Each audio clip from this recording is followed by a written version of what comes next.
Oregon. "Geez, this road is narrow," I said to my co-driver Jeff as I put the Countryman's left tires over the yellow line. And then, with a glance in his direction, "Did I just say that? In a Mini?" Though it wasn't obvious from Jeff's reply straight. "Drive straight. Don't look at me, look at the damn road." I knew he agreed with what I was saying, just as I knew that his fearful cringe was a non-verbal acknowledgement that we're driving the largest Mini ever and had nothing to do with his side of the car edging closer and closer to a solid concrete wall. How big is the new 2017 Mini Countryman? Compared to its predecessor, it's 8.1 inches longer, 2.9 of that in the wheelbase, and almost an inch and a half wider. When you think about it, it makes sense that Mini would grow the Countryman. The first-gen version was introduced in 2011, before subcompact crossovers were a thing. Today, the market is crowded with players like the Audi Q3, Honda CR-V, and Jeep Renegade, and the new Countryman casts a similar-sized shadow.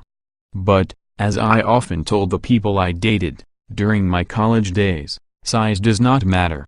What matters about this Mini, or any Mini, for that matter, is the way it drives. And the way it drives is pretty darn good, provided you pick the right engine.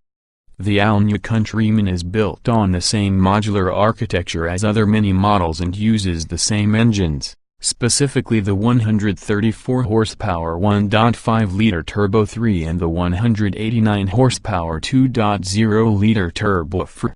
A 228 horsepower John Cooper Works is in the works, as is a plug-in hybrid. I'm partial to three bangers, call it a quirk, that'd make you more charitable than most, and I quite like Minis in the hardtop Cooper. But the Countryman outweighs the little two-door by as much as half a ton, and that puts a hurt on the engine's 162 lb-ft of torque. If you're a stick-shift aficionado who likes working the gears, there's some fun to be had, especially if you enjoy the three bangers leisurely growl. But I often found myself with my foot to the floor waiting for a burst of higher acceleration that never came.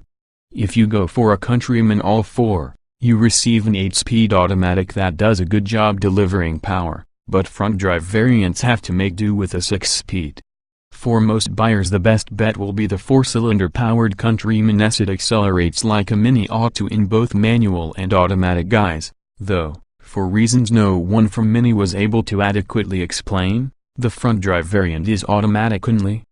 EPA fuel economy estimates are similar for the two engines, and I saw MPG in the high 20s from both. Chassis behavior is what we want and expect from a Mini. The Countryman responds to steering commands like it has attention deficit disorder, eager to chase after whatever has distracted it, and the body maintains its composure no matter how quickly it's being dragged in a new direction. The ride is very firm, though it does a decent job of filtering out all but the most severe impacts. It's a big improvement over the outgoing Countryman, even if the new car isn't quite as good at squeezing into narrow places. To be fair to Mini, they've put the extra sides to good use. Backbenchers benefit the most. There's a surprising amount of legroom in the second row, even when the front seats are adjusted for taller drivers, and the standard fit panoramic sunroof makes the cabin feel open and airy. Too bad about the seatbacks, though, which are firm and thinly padded, a reminder that this supposedly English Mini was designed by Germans.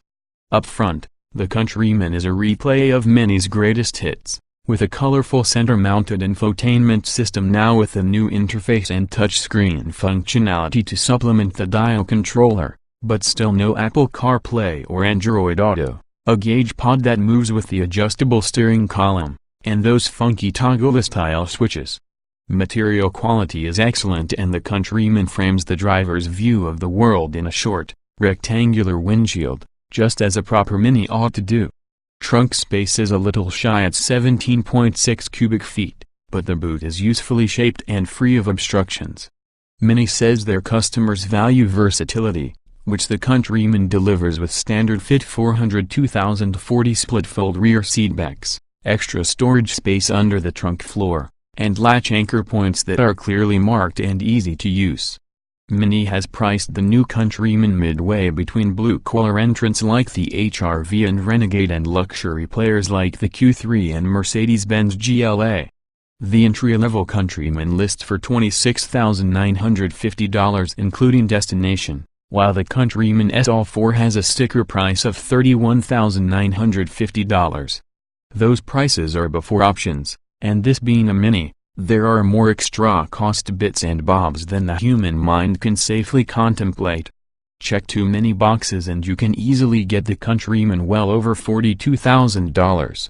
That's a lot for a small crossover. For comparison, it takes a concerted effort to get the sticker price of a Mazda CX-5 too far above $30,000.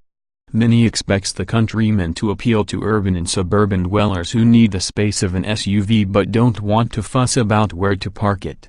That's pretty much what the Countryman delivers, but then again, so does every single one of its competitors in this increasingly crowded segment.